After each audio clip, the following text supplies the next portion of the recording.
কি খবৰ সকলোকে আমাৰ আপডেট আছাম চেনেললৈ স্বাগতম জনাইছোঁ আৰু বহুত দিনৰ মূৰত আপোনালোকৰ মাজলৈ খুব ধুনীয়াকৈ আহিছোঁ। আপোনালোকে গম পাইছে আৰু মানে কি হয় বহুত মানে প্ৰব্লেম আহিছিলে লাইফত আৰু সেইবোৰ প্ৰব্লেম চব নেওচি মানে ইউটিউবত আহিব নোৱাৰিছিলোঁ মই এতিয়া সেইবোৰ চব আপোনাৰ মেলি খুব ধুনীয়াকৈ ইউটিউবত আহিছোঁ।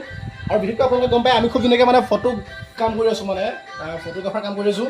আপোনালোকৰ ঘৰত যদি কেমেৰা এছ'চিয়েট কিছুমান কাম যদি লাগে বা ফটোশ্বুট হওক বা বিয়াবিলাকৰ বা ইভেণ্টত হওক যিকোনো ক্ষেত্ৰত যদি আপোনাৰ কেমেৰাৰ প্ৰয়োজন হৈছে আমাক কণ্টেক্ট কৰিব পাৰে। আমি খুব ধুনীয়াকৈ ফটোশ্বুট কৰি আছোঁ আৰু ফটোশ্বুট কৰাই নহয় আৰু ভিডিঅ' খুব ধুনীয়াকৈ আমি কৰি দিওঁ আৰু ভিডিঅ'বিলাক আমি খুব ধুনীয়াকৈ আমাৰ ছেটআপ আছে, ছেটআপত খুব ধুনীয়াকৈ এডিটিং ছেটআপ আছে, এডিটিং ছেটআপ আমি খুব ধুনীয়াকৈ এডিট কৰোঁ।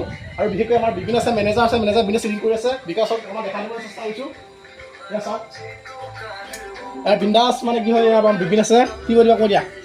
হেল্ল' গাইজ, আমি এতিয়া মানে এজ এ ষ্টাইলৰ ঘৰত আছোঁ। সি দেখাই দিয়ক কি কৰি আছোঁ। মানে এইটো এজ এ ষ্টাইলৰ আগৰ ভিডিঅ' কেইটামান মই চাই আছোঁ বিয়া ঘৰত কৰা। কেমেৰা কণ্টেক্ট লাগিলে আপোনালোকে আমাক কণ্টেক্ট কৰিব পাৰে। এয়া চাওক কিমান